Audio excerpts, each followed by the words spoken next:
Hi everyone and welcome to this episode of Culture of Paint. On tonight's show we're going to take a look at what's caught our eye in the last couple of weeks in the miniatures painting world. For our main topic we're going to have a bit of a deep dive, a bit of a chat about why we think Space Marines are just so popular to paint, why people enjoy painting them, why we enjoy painting them so much. And then we'll close out the show as usual taking a look at what all the hashtag paint cultists have been up to.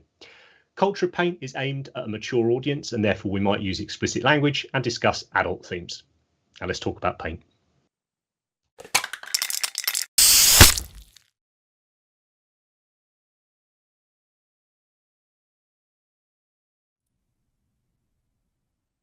And we are back on, I think. Let's have a look. Are the chat in there? They are. Everyone's going. Hi, Dan, Duppy, Nigel, evening all. Morning. I know we've got a few Aussies tuning in. Bit of breakfast, very early breakfast viewing. Hello, everyone. I'm Henry. I'm joined, as usual, by this trio of lovely gents, Andy, Rich and Matt. And we're joined by a bunch of you in the chat tonight, which is nice as well. It's episode 10. We made it to double figures. I mean, that's at least a couple of quid, right? That's legit, right? Now the money rolls in, right? Come on, Spotify. So, yeah. 10 episodes. We might have missed a week, but we're not going to worry about that one. Normal format for the show tonight, guys, but we have opened it to the public as opposed to just recording live for the patrons tonight. We want to do that sort of every 4 or 5 shows, see if we can reach a few more people. But it's nice to see some of our regulars in the chats as well. So let's kick it off with the first segment then. Matt, let's get the slides up. What have we seen the last few weeks? Right. It's been a lot going on, eh? First up. Hey. Oh, is this new, is it, Rick?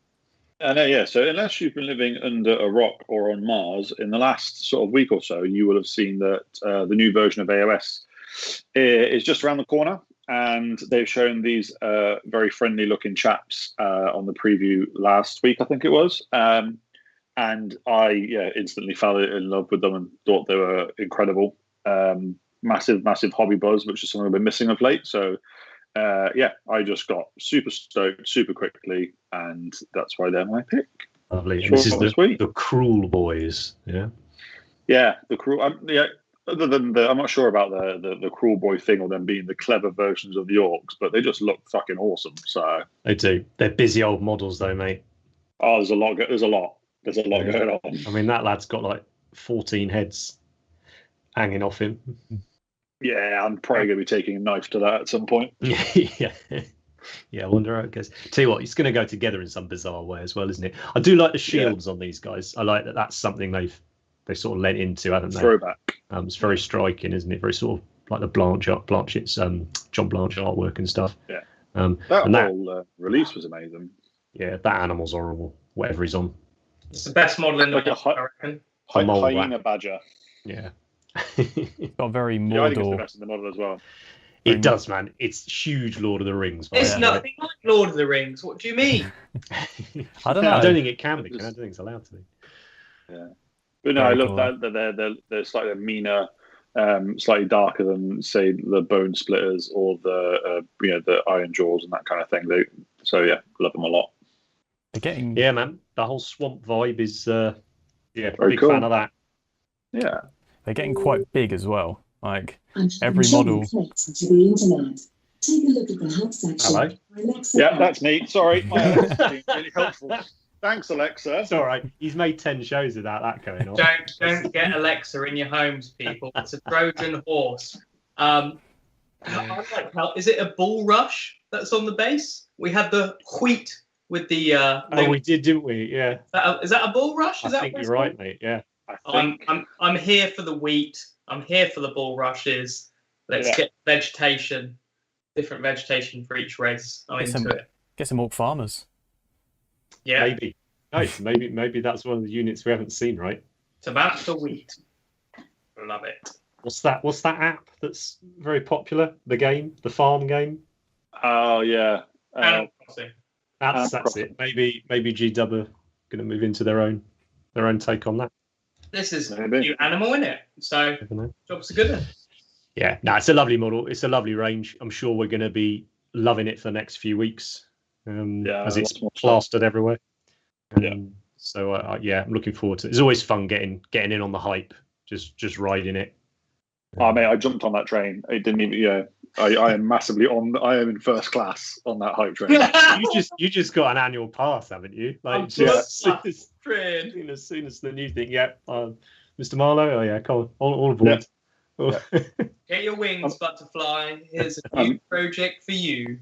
Yeah, I'm the new fat controller of the hobby. Love it. Could be worse, mate. Could be worse. There's a Right. meat in that. What's up next, Matt? Right, next up is, I think it's your pick. Yeah. So this is the account's Gardens of Hecate. I think that's how you pronounce it. Amazing hobby account. Has been around for a long time now. I think I first came across them 5 or 6 years ago now. Very original style of painting. And this was their take on the recent vampire release. I think we've seen a lot of particularly content creators seem to have been painting this particular vampire model. And this is, I mean, hands down my favorite interpretation of it.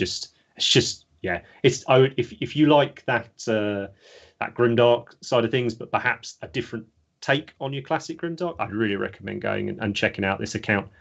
They've done some absolutely brilliant work. The reason I say that is I'm not entirely sure if it's just one person, Anna, or if it's a group of them. But there's some great tutorials on the site. Some fantastic miniature photography as well, really atmospheric, all in this sort of vibe. I remember they jumped on Age of Sigmar very early on with that sort of, this is a cool setting, but want it to be darker. Let's create it and make it darker. So yeah, big fan. And Rich, I know obviously a month ago the hype train was very, vampiric and necromantic. Yeah, I think I'm still on that one at the minute. The Cruel Boys haven't pulled me off that yet, but we will see. Yeah, I'm still in two minds. I still love them, and I'll still do some of them. But them, I've kind of got an army, so I can just cherry pick. Whereas this is the first time I'll be like, I'm going to start a new army. Like tune in 2 weeks' time. This week's dream. Yeah. Cruel Boys. What's the meme or whatever it is with Morgan Freeman's voice comes in? And Rich did not collect the army. Straight into the storage. I hope you do, mate. This is reverse psychology. I'll show you boys. You watch. Yeah, I'll watch. But yeah, what's up next, Matt? Whose pick have we got next? So this was my pick. I was just flicking through some Tolkien hashtags, and this popped up. The OSL just kind of really struck me how he sort of painted the light of the door opening pretty spot on. Like it's really good.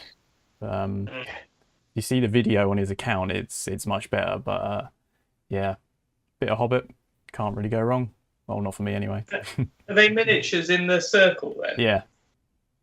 So he's done it's like a backdrop, and then you've got the miniatures and then the door, but you can't see around the back. I'm not entirely sure. It's the same company that does the bigger Gandalf that we had on one of the other shows. I will find and put a link in the description. But yeah, they're a bit bigger than I think GW miniatures. Right. It's nice.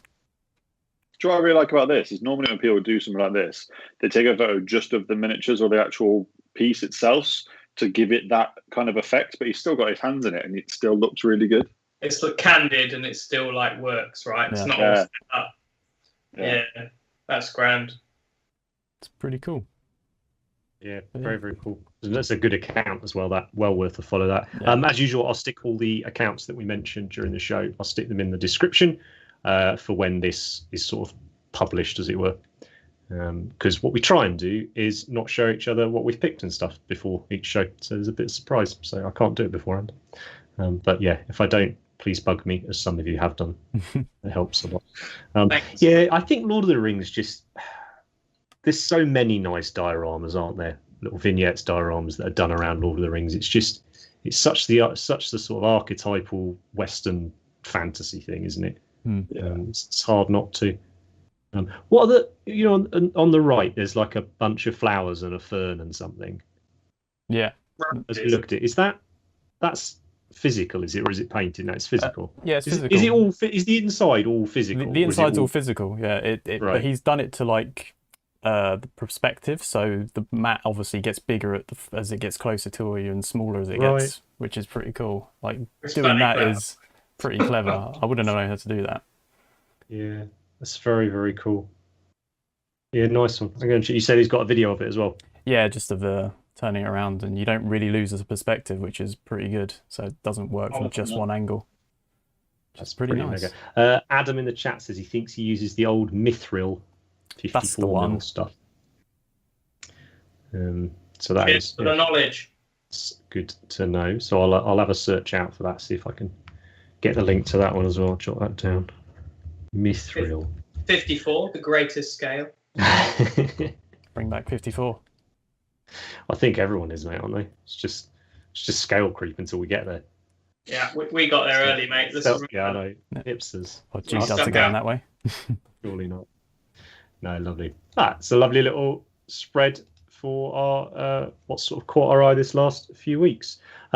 What's up next, Matt? I think we're moving straight into the main topic. Yeah. So this topic, guys, was a bit of a flippant comment, really. It came out of one. We'd been chatting or episode ideas and what to do, and then we sort of said, I want to appeal to people, but we don't want to pander to it. Like, we should do a Space Marines episode. And then, so after laughing it off for a bit, thought about it a little bit more, and there's no two ways about it. If you are into painting miniatures, there's a very, very good chance you've painted a Space Marine at some point, right? Even if you painted one and then you've gone, this is not for me. You've gone to large scale, or you've gone to whatever. So what I wanted to do really tonight was pick your guys' brains about why do we think they are so popular beyond simply Games Workshop tend to tell their stories from, with Marines as the protagonists, and often the games come out with Marines. They're a well supported miniatures range, but other than the sort of poster boy, whatever people say with regards to that, what more is there to them that makes them so fun to paint, so good to paint, so fun to collect, and have been for 30 plus years now, or whatever. So I split it down into a couple of categories, and now I'm going to grill these guys about it. And feel free in the chat as well, join in. One of the reasons we wanted to open this one up to you is, it's a subject I think a lot of people will have an opinion on. So let's dive in with the first one, Matt. Right. So the first thing I figured was artwork. Right. We've got 30, let's call it 35 years. It's something like that of Marine artwork.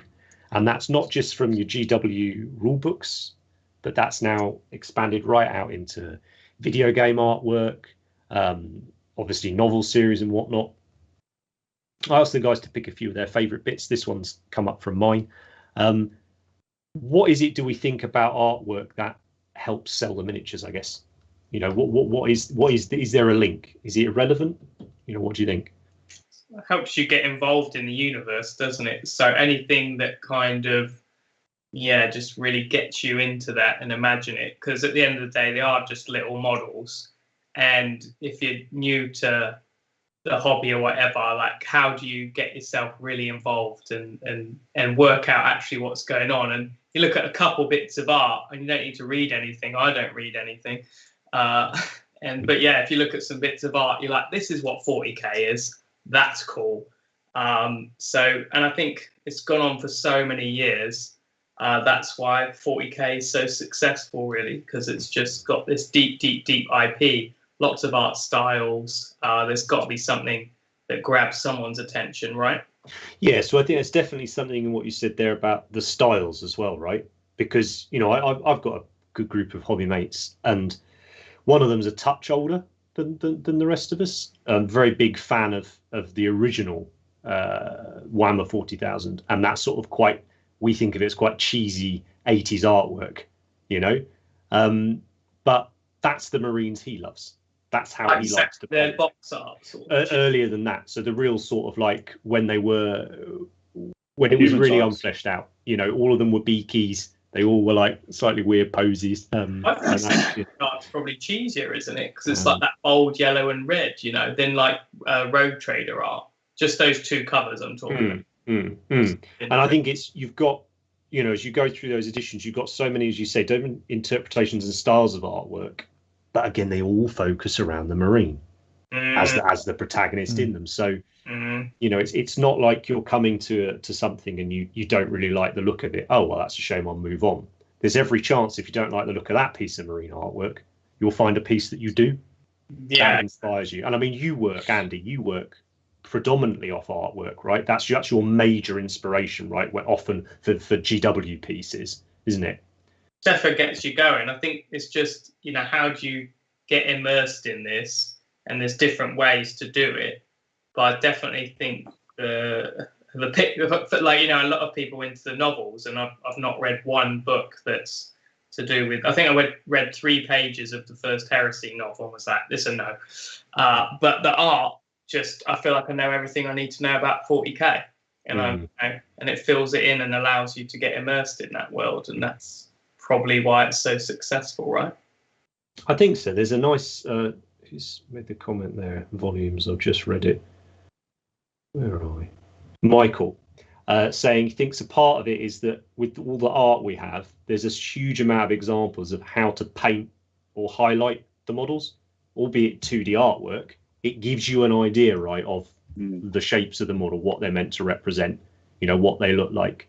You know, if you think of something completely the opposite end of the scale, something like Tyranids, so, you know, a proper biological alien form, there's nowhere near as much artwork, is there, to give you something to go on, something to cling to. And, you know, we are, as everything with these shows, we're talking about this from a painting point of view. It's all going to come back to that, but I do think this background and things like that, they have an impact, the artwork.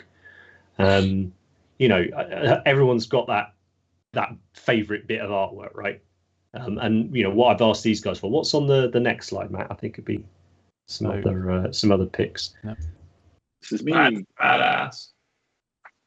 Yeah, so there we go. Completely different style, right? You know, if you looked at the Alpha Legion Marine from the previous one, you know, he's striding along. Oh, this thin guy looks like a good guy, right? You know, all the people are bowing down to him, blah blah blah. Then you look at this guy and you're like, oh, he must be a baddie. It's got to be a baddie, right? It's got menacing all over him, but not at all, right? Well, depending on best goodies. This is Flash Terrors, almost the best goodies, second best goodies. Yeah, so for me, I picked this just because it's completely to agree with what you said. Just the quantity of existing artwork. If you were new to the hobby and someone showed you a Space Marine, if you didn't like the first few images that you showed, I guarantee that you would eventually find something that you did. And I picked this because I've not been in the hobby for as long as some people, and I still look at, the second ed stuff doesn't really do much for me or mean much to me because I wasn't really in it then. But I like the fact that even now, this picture's maybe a few years old. There's artwork still being produced that is still inspiring people to want to paint the miniatures. So it's not just the stuff that's gone before from years and years and years ago. Even now, they're still creating different styles of artwork, but they're creating artwork that you know, inspires me and I imagine other people as well to pick up a paintbrush and paint them. I think so, and I think that sheer volume of artwork, there's a lot of ambiguity, right, with Space Marines. You know, there's a lot of areas of grey in the sense of who are the good guys, who are the bad guys, you know, this, that, and the other. And I think if you're not necessarily somebody who is particularly imaginative, right, or you're not necessarily, maybe the hobby, that isn't something that you're necessarily desperate to expand on, right, is your imagination. What you prefer to do is the physical act of painting, you know, and all. You see a piece of artwork and you get off on trying to copy that piece of artwork, right? That's your hobby. Again, it's just this massive amount of inspiration that you can use from it. Yeah. You know, it's I wonder how I paint Marines. Well, you know, here we go. You know, let's bring out, you know, these hundreds and hundreds and hundreds of pieces of artwork to give you an idea. I think as well, one thing that artwork probably gives us over the miniatures, over the background, whatever like that. I think it can give you a sense of scale in the sense of what these guys are. These are supermen. Yeah. And perhaps when you're only, particularly with the older Marines, when they were the same size as, all the baddies, when they were the same size as a guardsman or, a supposed human and things like that, perhaps that got lost occasionally. I think less so with the newer models, but in the artwork, you've always got that imposing sort of sense from them, haven't you? Yeah. I mean, it's strange because for me, like, they've been around for such a long time, but there is a lot of the old work that I don't particularly enjoy that much. Like some of the older stuff, like you said, when they're the same size, that doesn't like. There's I can't remember what artwork it is, but there's some artwork where there's some blood angels, and there's one that's got a blonde hair, and they are literally the exact same height as like the guardsman that they're stood next to. And it's proper cheesy style of 80s style. He's got like a crew cut and nice. That sort of, that's the thing. That sort of stuff doesn't do it for me whatsoever. This newer stuff where you see the scale of the guy, like the size of the head comparative to the rest of him, that's so imposing. The older artwork for me isn't particularly imposing, and that's what I like about the Marines that they've got these days, is that they are giant superhumans, and it makes me want to put paint to a model, because that scale and that imposingness I think is really cool. Yeah, it is big time. Have we got any more artwork clips, Matt? We do. Oh, yes, here we go. Now we're farming. So whose pick was this? Was this yours, Matt? This was mine, yeah. So whenever I think 40k, this is pretty much the first thing that pops to my head. It's this one in particular, or that classic this piece in particular. Right. Did you get in on third then? Yeah, so this third ed was when I got into the hobby. This was the front cover of the rule book, and it was the box that was in the window. So it's just a real kind of a nostalgia kick for me. Like, I mean, I'm not a huge fan of all of John Blanche's stuff. Like some of it, I just can't get on with. Like it just doesn't make sense to me. But like stuff like this, the sort of is a group of Marines. You can't really see any enemies or anything like that, and it's just they're their last stand sort of style, which is a lot of the art that I like, that kind of last stand thing. But yeah, it's a very popular motif, isn't it, for Marines? Yeah, like that last stand thing. But again, I guess it goes back to that idea of, I guess it's much easier, right, I assume it's much easier for people to try and identify, try and imagine themselves in this environment, in this world, if you think of yourself as a superhero, right? You're not necessarily going to think of yourself as a space elf or an orc or whatever like that. So I guess like when you play video games, typically you tend to play, the characters that you sort of aspire, I guess, to if you were in that situation, you'd aspire to be like. I'm not suggesting anyone should aspire to be like a Space Marine, incidentally. It's terrible. They're awful, terrible people.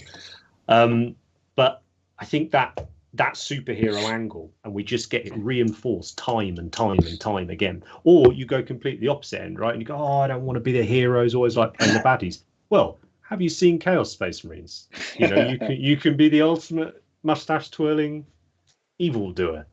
And again, you're still staying within that Marine bubble. You could paint and hobby till the end of your hobby time just with Marines, right? And many do. Exactly, and you wouldn't need to repeat yourself too often. And I think therein lies one of the biggest sort of reasons they're so popular. It's that breadth, right? And we're sort of saying it in a bunch of different ways, even just touching on the artwork. But it's that the sheer breadth of sort of source material, and you want to paint your chapter like this, go for it. You don't know what to do, okay, well, why don't you look at that one? Great, go and paint that one. It's we just don't see that with other ranges. I suppose you've got historical miniatures, right, which to a large degree you need to paint a certain way, you need to collect them in a certain way. If you're going to pursue that as a competitive thing where you're painting those display pieces, accuracy is going to be really important. Count your rivets. And that's a completely legitimate hobby, but it's and some people like to do that with Marines. I particularly enjoy Horus Heresy and things like that, and there is more of an element of that in it. But then equally, just within Marines, you can go completely the opposite end and have these absolutely bizarre, walking churches almost. Some of them can be. I think one of the things in this, I'm not trying to get too deep on the subject, but they kind of cover the breadth of like human. Do it. Like they cover the breadth of us as people. You've got the super demigod good guys that are literally saving the universe. This is their equivalent. Like the Last Stand is their equivalent of the superhero landing. It's what they all do. Right. All they do is go and do last stands in places. Yeah. And then that's like the good side. So that's like if you want to be all you can be and save the world, or if you don't and you want to be the worst version of yourself, you can do that as well. I think that's what makes them so fascinating, is that they are heroes. They are heroes or villains to the greatest degree. If they're bad, they're not just bad, they're the worst. If they're good, they're not just good, they are like exemplary. And I think as people, we kind of tap into that. We find it interesting to see one way or the other where people will go to if they've got the option. That's why people love like bad guys and superheroes, and that's why that's been a thing forever. That's it, right? It just clicks with us on like an innate level of we want to see what we'll do in certain sort of scenarios. Yeah, there's a very good chance, right? Any book you read, 40k book you read, or whatever, or piece of artwork, the hero is going to be a Marine, or the villain is going to be a Marine. So there's that, and that's been not drummed into you because it's sort of forced upon you. That is the setting, and I think, I mean, I'm not particularly well versed in other sci-fi settings, but let's just take a quick look at things like say Star Wars, right? That's a popular miniatures game now. That has got an absolute ton of novels and things that go along with the films. It's got a huge amount of lore. When you think about Star Wars, it's the majority again of the characters are quite easy to identify with, aren't they? In the sense, if you've got usually the Jedi is usually the good guy, right? And they're usually a human, or the famous ones are, right? And again, the bad guys tend to be humans, but exaggerated humans. And I'm sure it must just come down to that idea of it's much easier for us as viewers or as consumers of the setting to identify with those, those characters. The only Star Wars thing I can think of that wasn't human other than Yoda was that Jar Jar. The floopy haired thing. He did nothing wrong. Right. That's a controversial statement.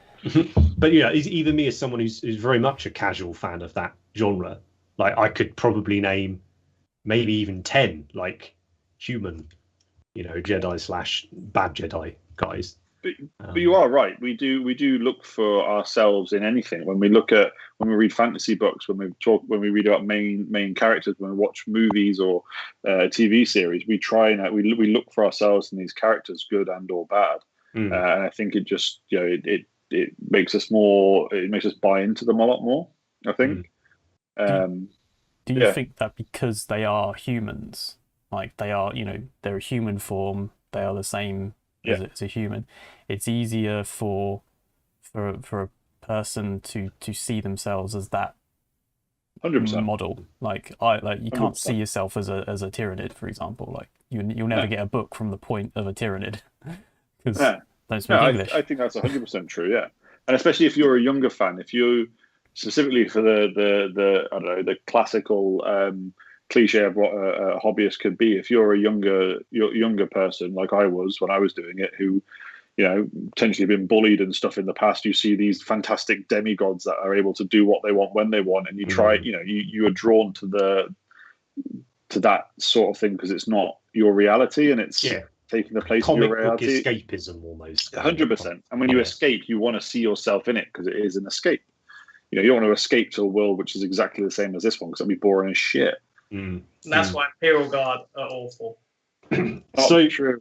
not to go off on a tangent, and this is definitely something I'd love us to discuss on future shows, but Simone in the chat has said that's why for so many years they had a hard time being even remotely interested in Marines, because as a female she found it quite hard to picture herself being in that setting, you know. And I mean, hopefully what we're seeing, you know, now with a much greater range, you know, of diversity within GW's setting, you know, hopefully in 10 years time, you know, that then people can look back and go, oh, I've got 10 plus years of fantastic background for someone I could identify with and whatnot within that setting. But I think that's undoubtedly going to be a cause of it, right? Because it's, I keep coming back to this 30 plus years, right, of this. There's not many other settings. There's not many other, in fact I don't think there's any other armies, races, whatever in this setting that have that volume, right, of background and paintings to draw inspiration from. Let's go straight into the background, Matt, because I felt it was, we sort of talked around it when we've been chatting about this as well, but the reason I felt like background was worth having a chat about is it's just like how Andy doesn't, you know, you're not a reader when it comes to, you know, anything GW novels or whatever. Yeah, I was going to say that. Show notes. But it's there's people who perhaps are the opposite way around, right? Who, you know, they love getting drawn into the background. It's not necessarily the artwork that does it for them. It's this particular story, or even, you know, if we go back 10, 20 years, you know, the little text box that used to be in the codexes and things like that. So Rich, what made you pick this particular thing when we sort of talked about background? So you picked the Alpha Legion book. That book, Legion, is my favorite Horus Heresy book and probably my favorite Warhammer novel. Because I find the Alpha Legion absolutely fascinating. That whole good versus evil, are they good, are they not? I think it's probably the most interesting story in the Warhammer world. And I love this army specifically because I think that it really lends to that story, because Miggs has done a fantastic job with these miniatures, because you could play it either way. They could be loyalists, they could be evil. Most of the models are made from loyalist Marines, which have been obviously heavily converted and painted really well. And just as an army to look at as a really big, really cool army. It's got so much theme, so much story to it. I picked it because it's in my probably top 3 armies that I've seen for modern Space Marines. And I think it tells a great story. And you could look at it, if you didn't know anything about the story or didn't know anything about Alpha Legion, you could look at it and go, God, they're really cool. They're really cool painted miniatures, and they look great on a table. It's a great army. But I think if you know a bit more of the background, then you can look at it a bit more as they're Alpha Legion, are they good or they bad? Okay, yeah, cool. Okay, so I'm with you. So you're saying that actually, rather than using necessarily the background as a direct, so let's say we take a picture that we really like, a Marine picture, and we effectively copy it. Copy is not the word I'm looking for, but I think you know what I'm getting at when I say that. What you're suggesting here with the background is that what it actually does is adds layers of interest to the army without it being directly sort of shoved in your face. It's not saying, here's this last stand diorama that I've copied. You know, I hate saying copied. Andy, what word am I looking for? It's not copied. Influenced by. That's the one. You know, what you're saying here is if you just like pretty looking things, Miggs's army is immense. Yeah. If you dig the background, Miggs's army goes from an 11 out of 10 to, million. Yeah, and it does both of those things. And that's just by the nature of the fact that it's Marines. It's obviously a massive amount of the fact of what Miggs has done to it. But the fact that he picked Alpha Legion and the fact that he picked a Marine army, that's a massive part of it. And that just shows, it adds to the amount of things that there are for Alpha Legion, for Marines, to sort of influence you to paint them and to want to pick them up and paint them. Yeah, oh man, this is obviously going to be an absolutely awful show, because this was a spoiler in the sense of we all love Marines. So this is going to be awful for us from a sense of trying to. By the end of this show, Rich won't even remember what a cruel boy looks like. I'll have started. We'll have started Legion Army. a new army for that. What's up on the next slide, Matt? Lorenz. Here we are. So when I brought up background, this was sort of what I had in my mind. I mentioned how I particularly enjoy the Horus Heresy series, and Forge World did a big series of books on these, almost looking at that storyline from a faux historical standpoint. So you've got your disposition of forces, you've got different color plates. Before that, there was the Bad Ab Wars books, which in my opinion is still the best books Forge World ever done. But what it was our first look at getting to see this much detail about a Marine chapter. And what it meant was you could read a little snippet of background that really inspired you. And rather than that snippet having nothing to go along with it, all of a sudden you would get all the details about, or let's say the pertinent details about that particular chapter. So if you really wanted to deep dive, if that's how you get off on your hobby, it's not so much copying the artwork, it's not so much based on a story, it's right, I'm going to recreate this fake historical force, and I'm going to enjoy the accuracy that's sort of involved with that, or I'm going to enjoy replicating these particular engagements. And again, so let's say you've come from a historicals or a military modeling sort of hobby. Well, here's another way Marines can draw you in. You're coming in, you think automatically, they'll go with the Imperial Guardsmen or something like that. Well, hang on, have you seen, let's have a look at this slide here, the Raptors. There is literally a Marine for everyone, isn't there? In that sense. And I felt like when Forge World, it was what perhaps had been missing with the main GW line of publications. They'd lent so heavily into this incredible Baroque Gothic artwork, style. But Forge World were able to jump in and take a much sort of cleaner, sort of scientific almost look at it, and they could just tick those boxes for hobbyists as well. And again, there isn't, other than the Forge World books that focus particularly on the Imperial Guard stuff and the Inquisition, there's not that stuff really out there for the other armies in the setting.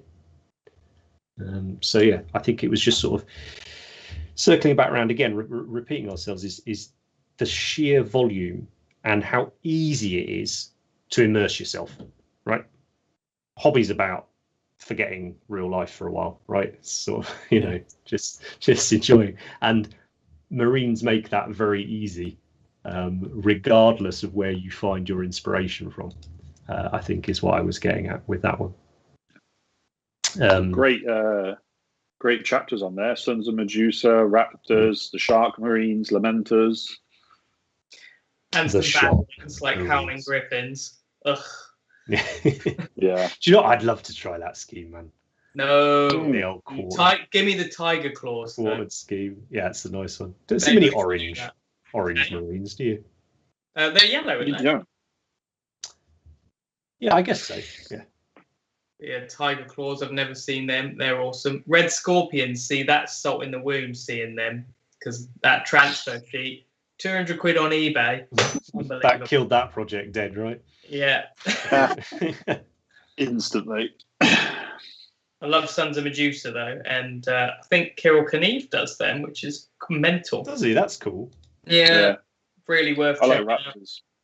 Everyone does Raptors, but I like them. They're gritty and.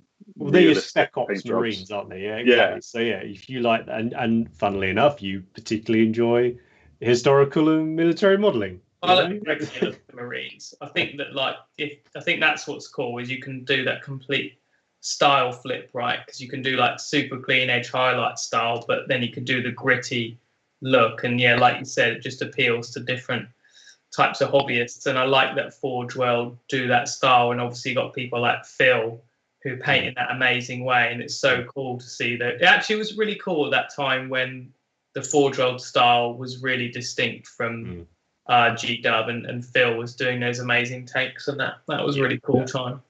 Yeah, big time. So I think that sort of wraps up the background and the artwork section. Sort of safe to say that there's something for everyone, and there's probably more than just one thing for that person to to deep dive on and enjoy. And then I suppose the flip side of that is if you want to be completely special snowflake and do something no one else has done, there's plenty of room for that too. It really is. There's so much choice. Personally, and actually, Adam in the chat has just sort of said, "Oh, there's too many things to choose. There's too many legions." I agree with him. Sometimes I can get that it's almost paralyzing the amount of choice. And if you're sort of butterfly minded, like I think a lot of hobbyists are, it can be very hard to see it, to even get through a tactical squad before you think, oh, hang on, that Marine chapter's quite cool as well, or maybe I want to do something from those Marines. I realistically think I've painted 50 Marines from different chapters, different legions. I honestly, not even taking the piss, I generally think probably about 50, including homebrew ones that I've made up. I don't know if I've hit 10. I reckon under 10. I'm going to count in my head. And you're not allowed to count like slightly different takes on Blood Angels as. No, Blood Angels is one. Faithfuls, Fists, Dark Angel, quite standard ones. I think I need to branch out and do some. I'm reading off the screen. Tiger Claws for the YouTube channel. There you go. I have to do a Tiger Claw. So Matt, let's move on the slides. So now I wanted us to have a chat, perhaps a little bit more about the stuff we're actually working with and actually painting. Not to say that some people's hobby isn't 2D artwork and animation and whatnot. There's some really cool accounts I've been finding on Instagram of people, particularly digital artists now, doing just like either whether it's Artist Empire, I think it's called on Twitter. They take your pictures of your models and then they'll do a load of digital art around them. So they, a lot like the Forge World books, where they look on the back. Yeah. And then at the flip side, you've got people doing artwork like that picture Rich shows earlier of that Terminator. You've got people making up their own characters and then commissioning an artist to do a drawing of that, which is super cool. But no, I wanted to talk a bit more about the models themselves, and I suppose from our experiences, particularly when it comes to teaching painting, whether in person or online or whatever, and competition painting, all that sort of thing, why they're so good to paint. To forget all of the subjective background, artwork, all of that, purely objectively, what makes Marines so damn good? Why do we think they're so damn good to paint? So go on, Andy, you can kick this one off. I chose this pick just because I think it's one of the best stereotypical tactical Marine models. Can I ask a question? Go for it. What model's this? So this is from the Space Marine Heroes set that came out a few years ago. There were those little foily packets. I think I want these ones. And the really lovely thing about these, so these are the most recent sculpts of the mini Marines, of the original Marines. Yeah. And they have slightly different proportions to the older stuff. Do you remember how when the Death Watch came out, they had slightly, they were a little bit more upright, legs a bit closer together. That sort of thing. You're looking for is bigger eyes, I think. Bigger eyes. So these guys were not Primaris bigger eyes, just a little bit bigger eyes. So the bases as well, they just added little bits to it. Like the Terminators, they've done them as well. They're just ever so slightly bigger. Well, I just noticed on that, is that a thumbprint or a print line? Print line. Right, that's not so bad then. But yeah, so hit me. Why is it, we've run a lot of classes now, and when we run brush skills, we run it on a Marine, don't we? Yeah, I was thinking about this all day today, actually. I think as we were doing this tonight, and I was thinking about how I spent years painting Marines and then went on to paint other models, and you can just paint other models. And I think what's really cool about Marines is they are way less intimidating to paint than so many other things. And I think what's really important to have in our hobby is make stuff to bring down the barriers to entry. I talk about barriers to entry to the hobby quite a bit, but there's the money investment, difficulty, and all this stuff.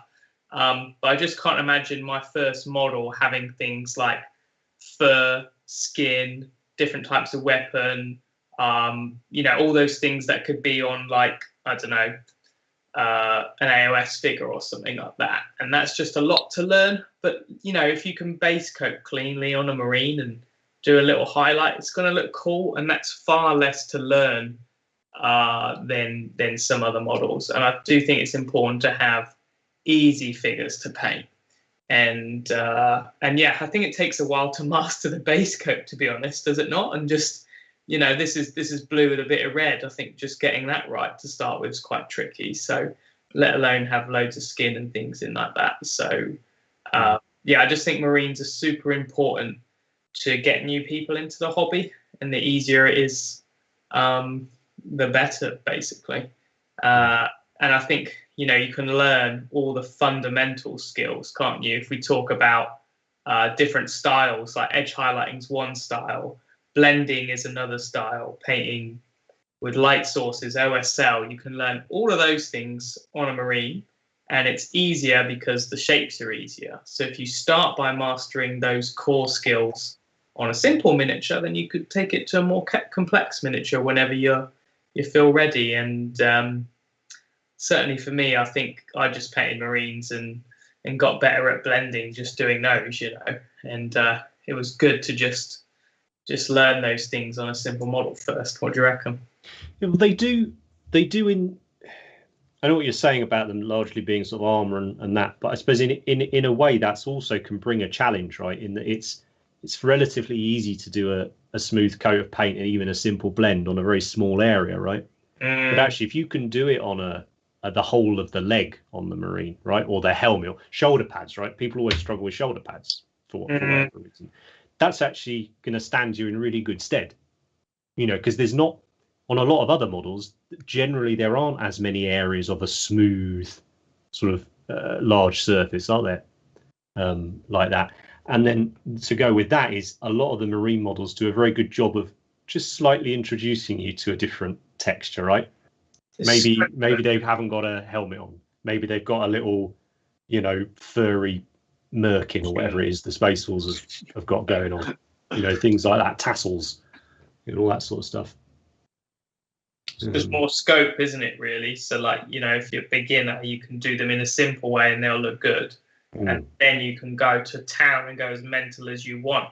Whereas I do think it's more difficult to have that span of interpretations on some figures. Like, I think no matter how you do it, skin's going to be tricky, right? If you've got like a topless barbarian, it's going to be tricky.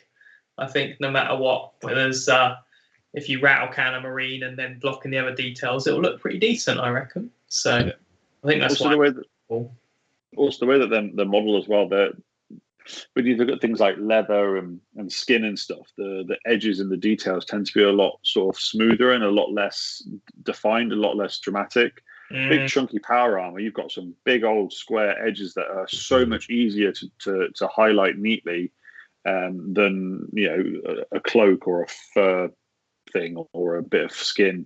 You know, like I'd imagine we can all remember the first time when we've done an edge highlight on a marine and gone, oh my god, that is crisp, and you were super happy about it. But the model, the way that it's made, lends to that, because they are chunky, they have got those edges that do make it easier. So I think it also you can see the progress a lot easier. So, you know, even just through one marine, if you start one end and finish on the other, if you've absolutely nailed the edge highlights on one part of it, it's very visible and it's very instantly gratifiable that you've made that progress on a model. That's it, isn't it? It's what you've both sort of said then is you can finish a marine pretty quick. Yeah. And it's that little positive feedback thing, you know, okay, well, it's not brilliant, but I've finished him. Okay, let's try the next one. Yeah. Just to draw attention, the chat's been enjoying, Matt. I think they're still on some of that Sith chat from earlier. Just saying how you're channeling a bit of that at the minute. Quite sinister at the moment. If your light's gone off, mate, I need to put a bulb in the main one. Don't have one. It's okay. Don't worry about it. Might make a really good Sith Lord. He's, you know, Dark Force. What's your man called? I don't think you're plotting. I think you're all right. But so I guess let's just, before we move on, actually we can ping the next slide up anyway, Matt. I think it's just a bunch of different marine sort of pictures. Yes. What was, if you can remember, what was your first marine model? Mine. Yeah, any of you. My first Marine model was the Dark Angels Veterans in metal with plastic arms that you got 2 of in a blister pack.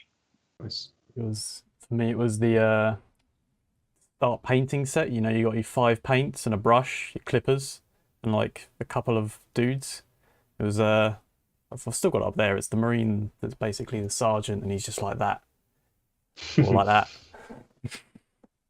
Yeah, the classic right arm, Yeah. right angle. Single mold. Yeah.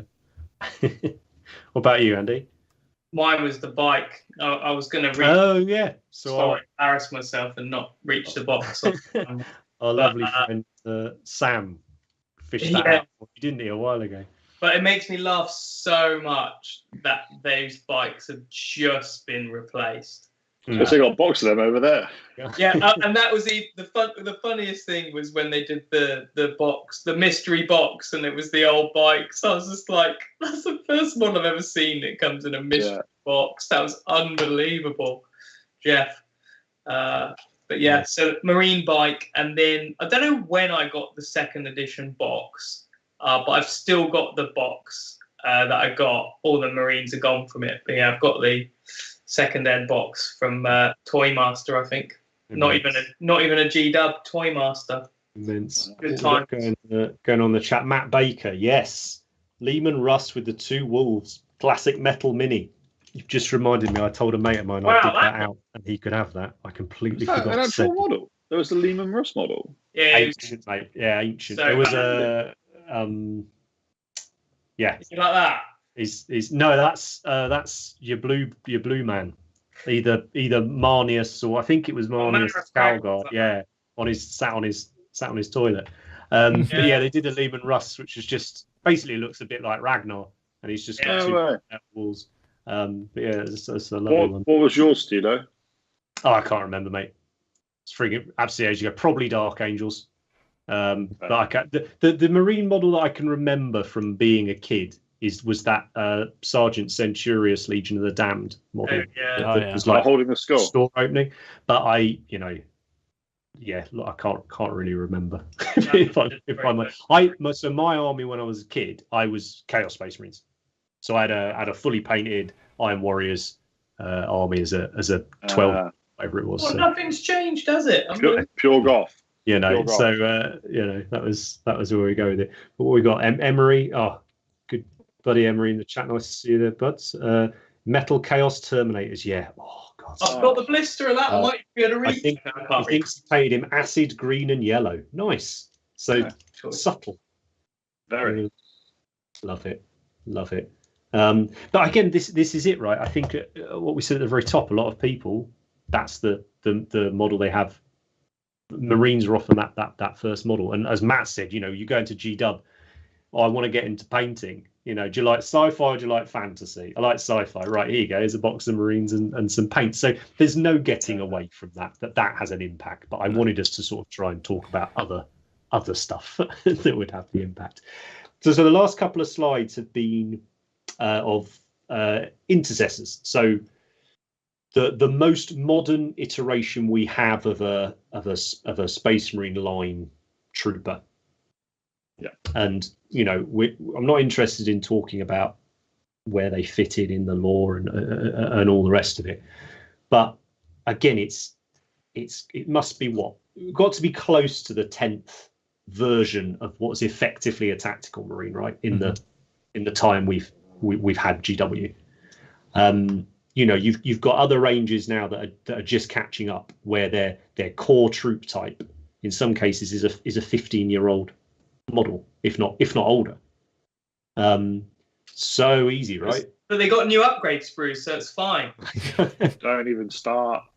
Devastated. But we're seeing it. With the orcs that are coming out soon, they're getting what are effectively new boys models, just called something slightly different. I'm sure when the Eldar get their time in the sun, we'll see some, that. But again, it's that if you love being into something and you want to keep enjoying painting it, well, constantly having new things to paint is exciting, right? Yeah. It's why bother looking elsewhere? By the time I finish this set of Marines, I might have some new Marines that I can paint in a different way or the same way. I think also it helps that objectively, you know, they're very that they take everything that was good from a painting standpoint, right, of the original Tactical Marine, and just make it bigger. Yes, makes it easier as well. If you're newer at it, the size of it makes it a lot easier. That's what I was fishing for. So yeah. Exactly right. It's just easier to paint, and if it's easier to, it's fun to paint, and if you're enjoying painting it, you'll paint more of them. Yeah. So I went from painting a Marine to, I think there's a Death Corps of Krieg fella I started putting together, and I just couldn't get over the size difference, just the thought process of that. And there was some Gene Stealer cults I had as well. And even someone who's, you know, is doing as much painting as me, I picked up the Gene Stealer cult. I was like, oh God, this is going to be a bit of work. Whereas a Marine, it's bigger, but it's still easier to paint because it just gives you that freedom to make mistakes, to try new things. The size is a massive factor of it. Are they the easiest models to paint from Games Workshop? I think they are. They're a bit like chess. It's really easy to learn how to play it, but it's really hard to get good at it. So the chat is having a very similar convo to you two. Yeah. Perhaps in a slightly different way. But yeah, the argument of, are they, because they're so simple, do they lack creativity, or do they therefore allow for huge amounts of creativity? I'm massively in the camp this way, yeah. Yeah, I'm massively in the camp of, you know, you could paint. I love the fact that you could paint them, you could rattle can them and wash them, and they'll look pretty cool. Or you could spend 6 months painting one, and it'll look fantastic. That's why I picked this one that Rich did, because it's an intercessor. But look what you can do with it if you put the time in. You know, I'm a massive fan of intercessors that have been painted grim dark or painted really quickly. I think they look really cool. But I'm also a massive fan of taking the simplest Marine model that there is. I think it's even one of the easy build ones, and putting in a shitload of time and effort into it to make it look amazing. I think what a sort of a thing that maybe gets overlooked with the Space Marines, and like why they're like, people always say they're bland and boring, but like it's kind of almost personal taste as well. But the Space Marines, I think a lot of the time, are the way they are from more of a business perspective. It's hobby retention. Like I've seen people come into Games Workshops, buy a crap ton of, you know, orcs or nids or whatever. First time they're in the hobby, they get really like disheartened with how they're painting them, because they are a bit more difficult, and then quit, gone. Yeah. If you That's what I was saying earlier with the barriers. Right? Yeah. So okay, so let's just touch on what, and just succinctly, what is more difficult about painting those other things then? I think Surfaces, surfaces, textures. It's if you haven't started, or you don't understand the sort of some of the techniques to do those initially, you do get disheartened. Like, it's not how you think it looks in your head. And like what Andy said, like the barrier is a lot lower on them to get into the hobby, get that little like what was it, buzz in your head of, yeah, I've painted something really cool. And you know, they're a perfect, from a business point of view, a perfect hobby retention like tool. They keep people in the hobby because they're a bit easier to paint. And is that why they did Stormcast Eternals, do you think, to bring that side to AOS, to bring those great elements of Space Marines to the fantasy side of it? And I think that's I think definitely as a business decision, but I don't see that as a negative thing. No. I think that's cool that they can recruit more hobbyists. I think that's really cool. So good on them for making things slightly more accessible. If you paint a Marine and you say copy an heavy metal guide or the artwork on a box, you know, even if it's not as neat, it's not going to be a million miles away, because the heavy metal style for the Marines is actually pretty simple. It's insanely deep, like neat, but it is actually a pretty simple technique. Whereas if you were to, for instance, like the model that I showed at the start of the show, that guy, the orc on the werewolfy thing. I agree, totally. Yeah. Like if you were to start and you gave someone new that model and said, "Cool, try and paint it like that," you wouldn't stand a chance. I mean, it was quite interesting, wasn't it? With when you think of that sort of the ease of painting, like you're saying there, when you think about their most recent hobby release was contrast paints, Mm. and actually Marines are probably the worst or the least. How do I word this correctly? Not as suitable as other things. they're but probably it's the because least they suitable didn't need model the help, right? to get the most out of contrast paints Yeah. on. And you do wonder sort of whether there's a big reason for that. You know, they were saying that the Marines are simple. How can we make these other models as accessible? Well, we can't change the model, but perhaps we could change the paints and how we, you know, obviously contrast paints, they're good. They're not revolutionary in the sense of, you know, the idea of washing a saturated thing over a lighter color and you get stuff. Don't get me wrong, but they're presented in such a way to people who can't be asked to go and do all that research and go down some art shop and do this, that, and the other. They just want to chill out and paint some models. Well, they've got contrast paint, so they can do the Orc army now. They can do the Tyrannid army now. It makes it more accessible to people, and it makes the whole rest of the range. If you've only painted Marines for 10 years because you've tried other models and you just aren't happy with how they look, it's accessible painting now. That's what isn't it? Yeah, it's making more of a balance so that it's not everyone. Yeah, everyone has. I reckon nearly everyone that's been a hobbyist for at least 10 years has a Marine army or has done one in the past. And you know, after that, you then will think, well, actually, now that I've got the contrast paints and there's different ways of painting it, I can go and paint other things as well. That's it as well. It keeps people painting, right? Which gives them long enough to see other stuff. Yeah. You know, it's that you're not just chucking it in the bin and going on go play Xbox or whatever. You're going, I quite enjoy this paint. I wonder what else there is. Another Marine army. But you know, or maybe something different. What's the next slide, Matt? I think we're on to some vehicles now. Yeah. So I just wanted to sort of look at these as well, because going back to that idea of why would you go elsewhere? You know, once you get into Marines, you know, why go elsewhere? And I think, you know, we do on the Cult of Paint Patreon, we do this Army Painting Plus series where we take a troop type that we've painted on the YouTube videos, and then we look at other key units within that army and how you would paint those units, you know, heroes, monsters, the vehicles, if it's a sci-fi army. And actually with the Marine vehicles, more than any others, I feel, if you can paint a Marine, the jump from painting your troops to your vehicles is not that big. You know, and a dreadnought, particularly the greatest dreadnought ever sculpted, the Death Guard Contemptor dreadnought. Or just should be just the generic Contemptor dreadnought, because that's what everyone should be using it for. Shave the markings off. You know, that's such a small leap from a. You know, if I put that model behind me now, if I put him next to a Primaris Marine, you know, it's even closer. But again, it's that ease of, okay, so maybe I'm going to paint a vehicle and I can learn one or two more different techniques, or it's a different looking thing. You know, there's some mass to it, so on the shelf it looks slightly different, but it's not intimidating. You know, let's say you've just nailed, you know, the paint scheme on 30 Cruel Boys lads. I don't know what they're called. This is rich in a month's time, right? Right.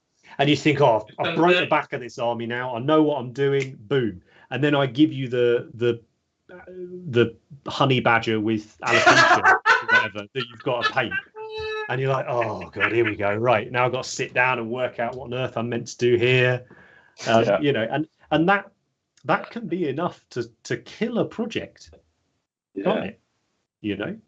I can only call it a honey badger now. That's just. It is actually weirdly accurate. It's like a honey badger / hyena. But but I completely agree with what you're saying. Like, once you've nailed the Marine, any sort of Marine vehicle, specifically dreads and even more Contemptor dreads, are just, it's exactly the same techniques, you know, extrapolated. Especially some armies have got completely different components in it. If you look at like an Eldar army, you go from a Guardian to like a what they call the Fire Dragons or whatever they call it, to the vehicles, Aspect Warriors. That's so much new stuff to learn. That's so much different stuff to learn. Even though that army is just armored, right? Even though largely it's just armored elves, right, as opposed to armored humans. But there is much more. They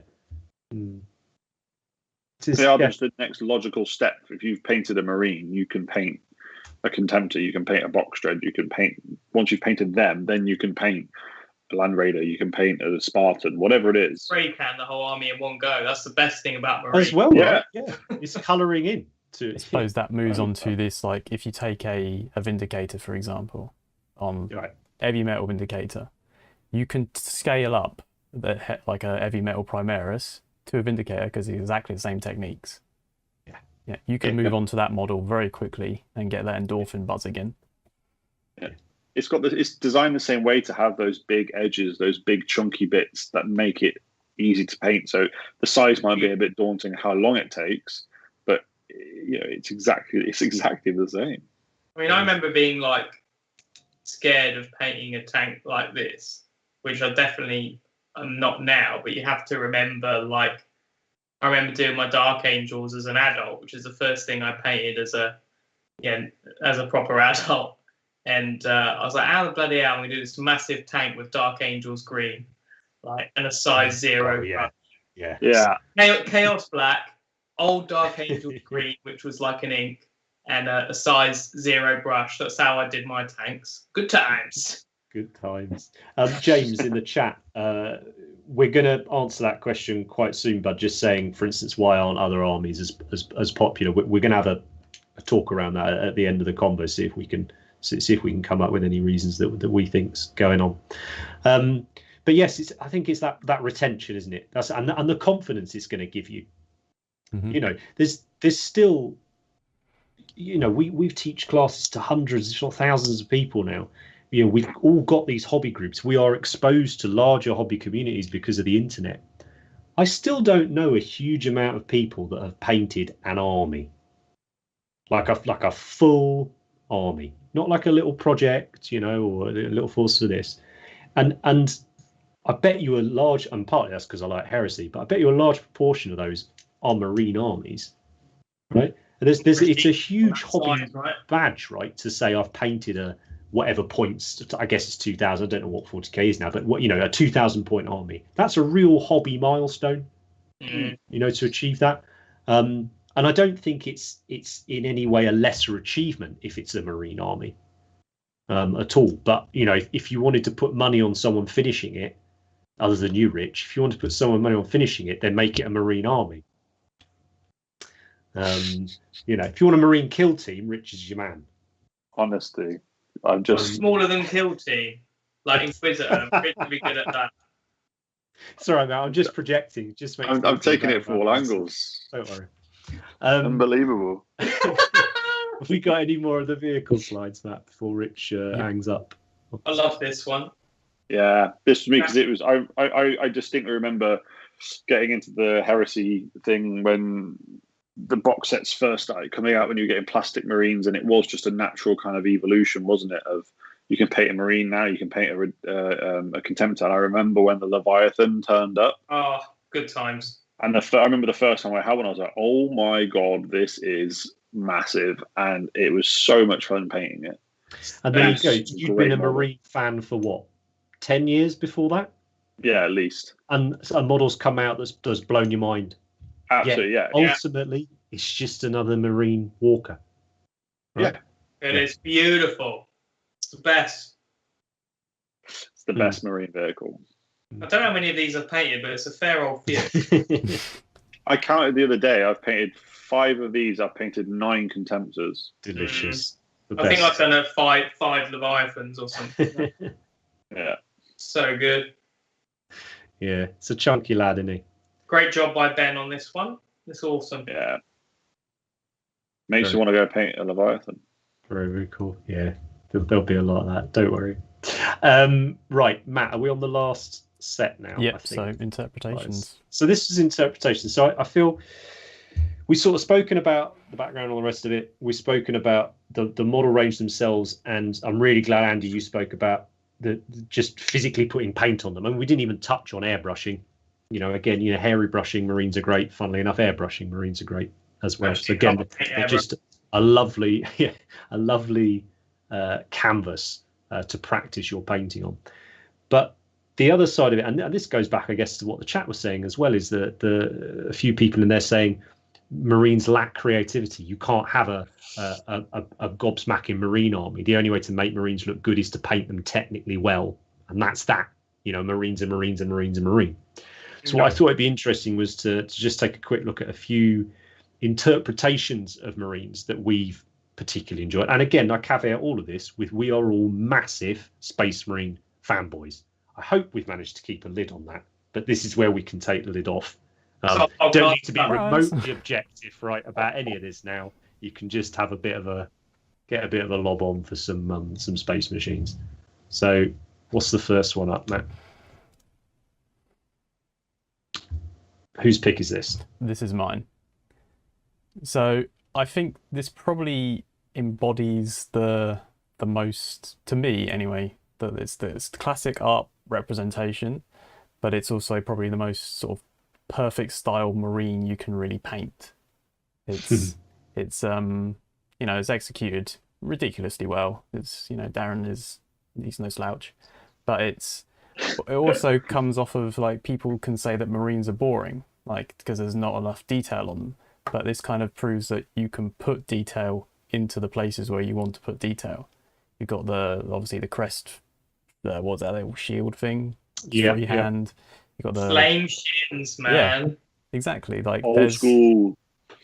You can put as much detail onto a Marine as you want to put onto a Marine. Like, agree.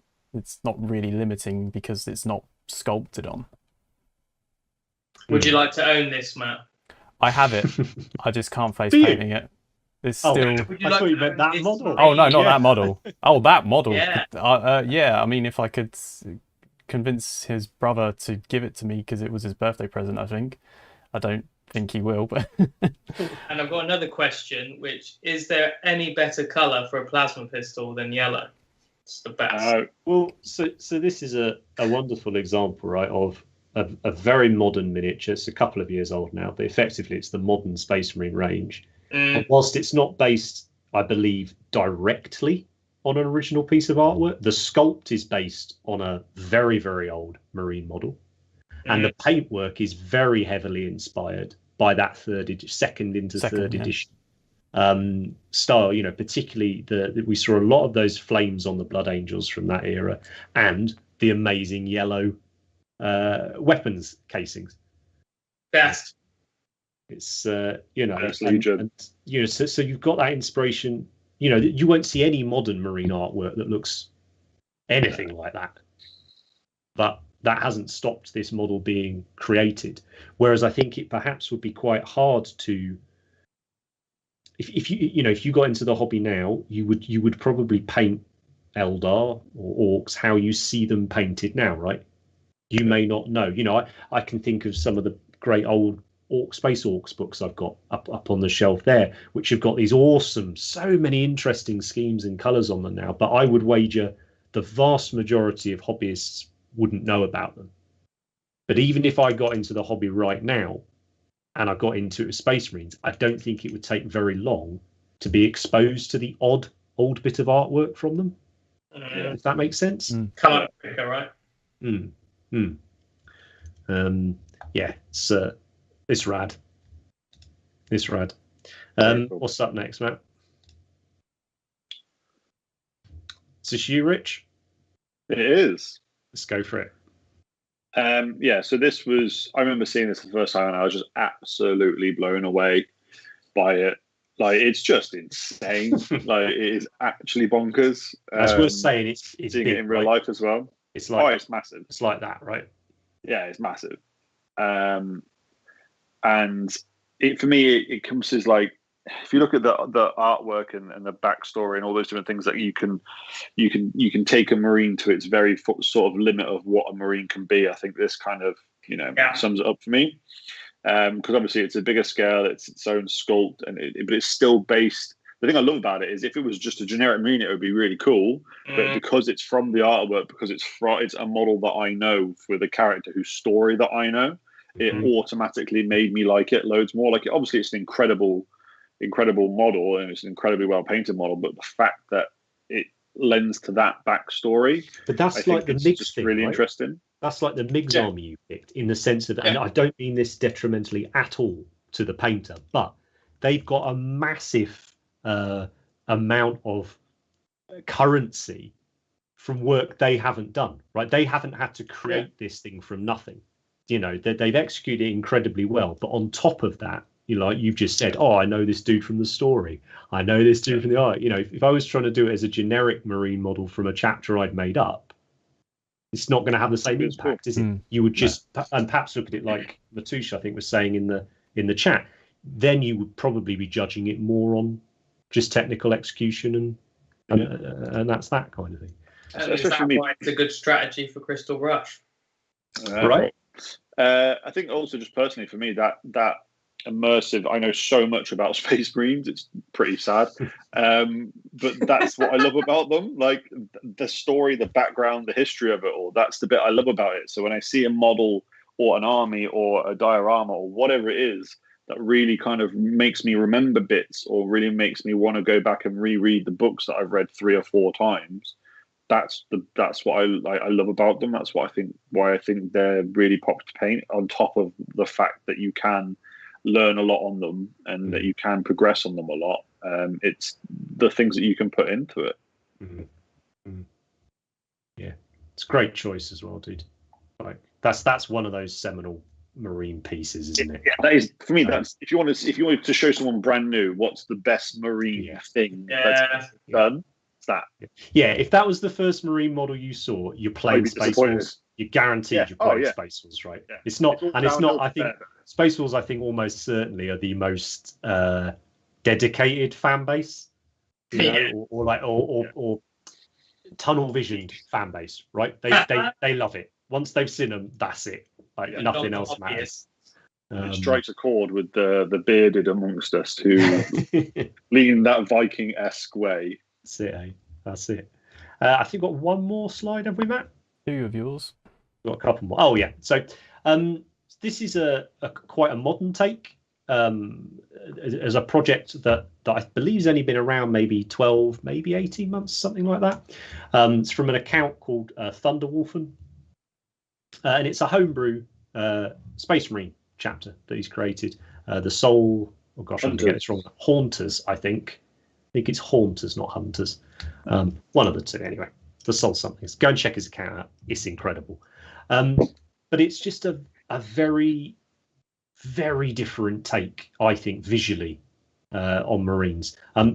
He's obviously done a huge amount of work. I just wanted to show one of the greens just so you can see like massive amounts of reposing, quite a lot of sculpting. And one of the biggest things he's done is picked one of the Forge World, I think they're Forge World Blood Angels 30k helmets. Now, you know, when we got the Primaris Marines, so the most recent iteration of Marines, it was a different visual. You know, in spite of it effectively just being a biggerized tactical Marine, a few things did change, right? The silhouette changed ever so slightly. And I feel like just changing the helmet has completely got rid of that sort of what I'd begun to go, okay, that's what a Marine looks like now. That's what a Marine looks like now. Then he bangs a new helmet on and it's like a completely new model. Can you see the painted version, Matt? Yep. And this is just, this project, you know, is huge. It's a full army, you know, and every single model has got it's been modeled. There's so much care and love and passion has gone into this project that now I think of this project along with things like Miggs, you know, Miggs's original Space Wolf project he did using Primarch models and things like that. You know, these are the sorts of projects that come to my mind now when I think of, you know, the very best of Marines. Have you got the slide of the last light, Matt, or did you?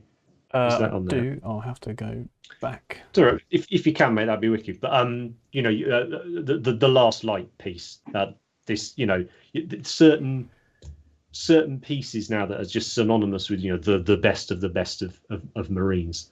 And I think I'm really glad you picked that one by Darren as well, Matt, because it shows a very different take, doesn't it? Mm-hmm. And that was the idea with this section, was just this idea of there is room for interpretation.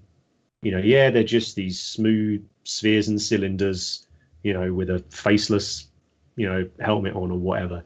Actually, that right back to what we were saying at the start, the fact that they can be these superheroes, these super villains, or just these creepy like superhumans that sit somewhere in the middle, it's just that scope is just enormous with the Marines. So I've been jotting down while we've been chatting about sort of what we thought of each section, and this is what I feel like we've come to the conclusion of. So correct me if I'm wrong on this.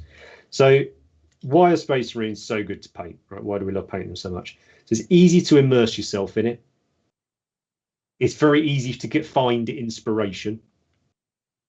The miniatures themselves are very simple, which therefore gives you a blank canvas to work from, but also is not intimidating to start with. Right? That fair? Yeah, pretty much sums up.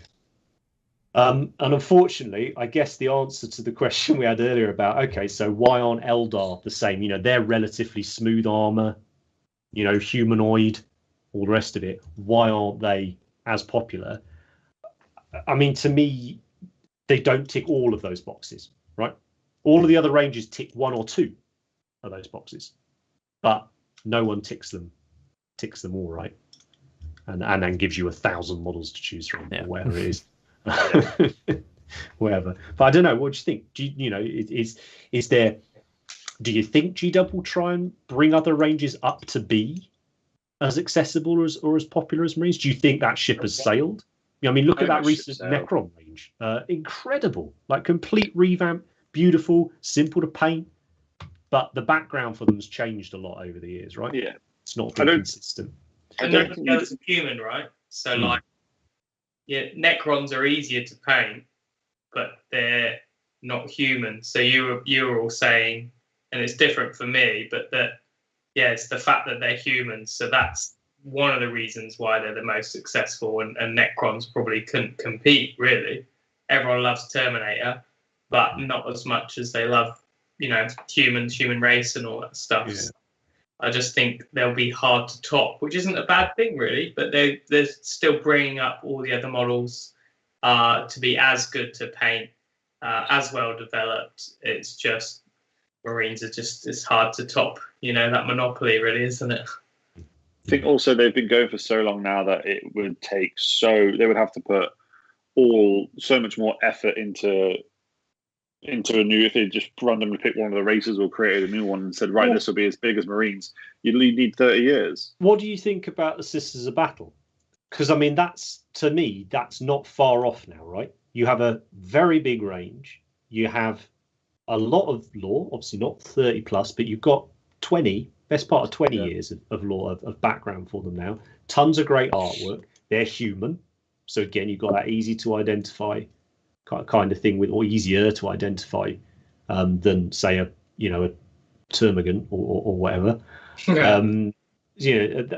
I could see them becoming more and more up there with a sort of a like if I'm sat here now, right, and you give me a choice between painting a Primaris Intercessor and a Sister of Battle. Yeah, it's close, right? It's closer than an Orc boy from 20 years ago. It's closer than an Eldar Guardian model. It's closer than a Tyranid model.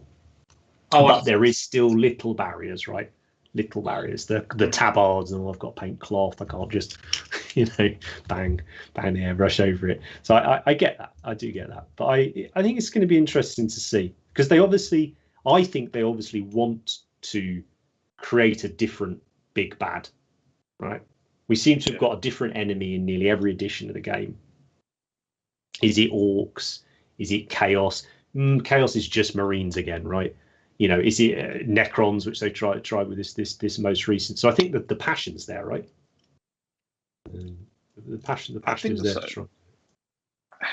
With Sisters, I think they are, like you said, they are close. But you're right, they're just not quite, because they're superhuman to a degree, but I don't know. There's just something that this is massively just a personal thing. There's just something that I just can't quite get on board with. That I like them. Isn't it? It would be like all these like the second one you collect in your hobby career. Mm-hmm. I want sisters. Like I would rather do Sisters now than Marines if I did a new army. I really want the big gold suit, big time. But like if I was joining the hobby now, you'd just go on Marines, wouldn't you? Yeah. Well, even down to the fact, if you look at the Sisters, it's like, look at all the faces, bare faces you got to paint. yeah, Everyone's got a helmet. barriers to entry. Not if you glued all helmets on mine like I have. Well, true. But no, I think I think we're right. Well, I hope you enjoyed that chat, chaps, and everyone in the chat. I think it's probably something you could talk about a lot longer, but I didn't want to. We've already gone on longer than we normally do on the main segment. But I think as I said at the start, with this hobby, very few people haven't been exposed to Space Marines. I haven't painted a Space Marine, and I thought it would be interesting to have a little chat around perhaps just why. So I hope we've at least given some food for thought there with that side of things. So let's move on to closing the show out with our usual hashtag paint cultists. When we started the show, we wanted a little hashtag for people that listen to the show and want to share their work with us to use, and that is hashtag paint cultists. Go and follow it on Instagram. There's thousands of things on there now, all sorts of different models.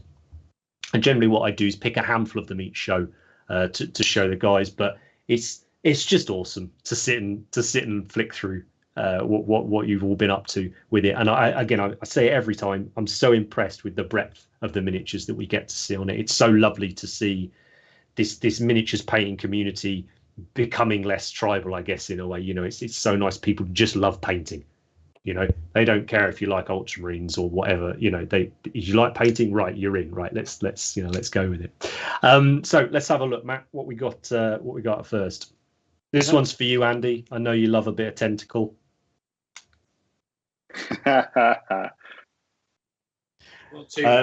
Busts. We obviously ran the recent miniature painting open. Got a lot of interest in the bust category. A lot of people saying things like, I had no idea there was all these different ones out there and stuff. Well, there's some in for everyone. And this one, I believe, was one of these Patreon print things, where you get X amount of files a month from doing it. And just this creepy ass Cthulhu type sorcerer there. So yeah, very, very nice. Very cool. Particularly like is it sackcloth? Hard to tell. Looks like skin almost, doesn't it? Like snake skin round by his hood. But yeah, very tasty. What's the next one, Matt?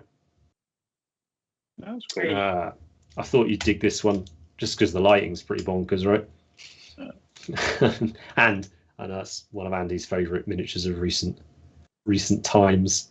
Yeah, Corvus Commander. Corvus. And that's my favourite one out the set. There we go. He's the best. So I think we featured this account before, actually. Now I've seen the name, but yeah, it really did stand out, this one. So lovely to see. I also haven't picked any Marines, by the way, for this. I thought it was going to be all Marines. Right. No, I was like, it's just a little palette cleanser, right? I thought it was going to be Marines special. At the end. And again, guys, there's hundreds and hundreds and hundreds since the last show. I go through and I just pick a handful that sort of caught my eye in the thing. So what we got up next, Matt? Yeah. MODOK. Is that any good? Have you ever watched that yet? Oh, I don't know anything about it. The only reason I know MODOK, mate, is because my favourite band sings songs about him. But from what I can gather, this Marvel Crisis Protocol, I think is what it's called, really is gaining in popularity. It was on South Park, man. Was it? Right. So, There's a film or a TV show coming out that's based on him or something. Right. No idea. I mean, but he's a creepy looking dude for sure. But it's there's more and more Marvel stuff. And it must be this Crisis Protocol game. It must be. Like we saw again in the MPO, we saw a bunch of entries from it, and they do stand out. I think the thing in the past that stood in a world of GW models, which is generally, if you look at painting online, that's what you're looking at, right? It's mainly either large scale or it's GW stuff. The only stuff that ever really sort of had a strong aesthetic that was different was the Infinity models, right? Mm-hmm. And they'd stand out because they were so different. Well, I feel like now it's the Marvel stuff. I feel like I'm seeing more of that now popping up and even just painters that are like, I just wanted to paint one Iron Man model, big IP that we all know, just like Marines, isn't it? This has got to be like, if anything could rival, it needs to be a big dog like the Marvel sort of background, doesn't it? They are cranking out the miniatures. There's so many of them on Instagram these days, and all like the cribby, chibi type things. Right. Yeah. Yeah, Adam, the band is Monster Magnet. Adam, enjoy. Incredible band. Incredible band. Sorry, right. Next slide, please, Matt.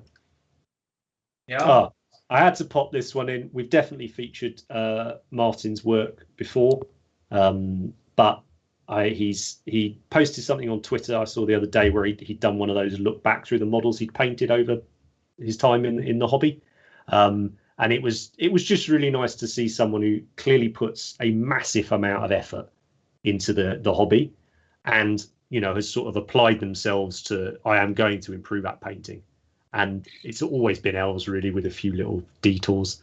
And for him to be able, but for him to be able to have this model now on his shelf, to be able to just, it must feel awesome, right? It must feel absolutely awesome to know that you own one of your favorite interpretations of a particular model, right, or a thing like that. That must feel pretty cool. I thought you'd like that one, Andy. Purple high elves, come on. It's low hanging fruit for you, right? Got to keep the purple Power Ranger happy. But yeah, and I think we've got one more slide. Is that right, Matt? Oh, and this one, cool. I just really like the colours. I thought it was really cool, like that sort of orangey. That's orange to me, anyway. We don't see enough orange Marines, orange Eldars. We don't, right? There's not enough orange. Too hard. That's an episode. I wonder why. Yeah, I'll jot that down. Why not orange? Orange and yellow. No, there's loads of yellow. We see loads of yellow, though, don't Fists, Iandon, orange, nothing. No official schemes. we? I say loads of yellow. You see loads of yellow if all you look at's Horus Heresy stuff. For sure. But yeah, just a really nice work on this one. And if you enjoy this, I know this account's got. I went and had a look at the account. It's got a bunch more Eldar on there that they're working on. Eldar, release. Let's go. Come on. So, as I say, that was just a snapshot of some of the work that you can see using the hashtag Paint Cultist. So I think that's the end of the show, gents. Thanks ever so much for chatting through. I hope you enjoyed it. I know we're all big fanboys of the Marines, but it's nice to have a bit more of a, I think a sort of slightly higher brow chat around them. And I think we did well not to devolve into the sort of subjective fanboyism or whatever. That's always a risk. Thanks very much to the chat for joining us. Normally we record these shows and the live audience is our patrons, as they're able to interact with us. We thought we'd do the odd public one as well, particularly with this sort of episode, which has got, we think, a much broader scope with stuff as well. So thanks. They're still, I mean, they don't care. The chat's talking about Doctor Strange, whatever that is. Marvel, mate. Come on. And some other stuff. So yeah, glad those guys are enjoying it. Thanks very much if you're watching us live, and thanks very much if you're watching us back at this recording. If there's any subjects that you'd like us to touch on or have a chat about, or miniatures you'd like us to take a look at, get in touch. We're on all the usual social medias, email, all that sort of thing. It's not hard. Everybody knows how to get in touch with everyone nowadays. We will see you in a couple of weeks' time for the next episode 11. Now we're old hats now, right? It's just whatever, just smash these out. But we hope you're all enjoying watching and listening to us. I know we're really enjoying doing this podcast or vidcast or whatever on earth you want to call it. So thanks for your support, and we'll see you next time. Yeah.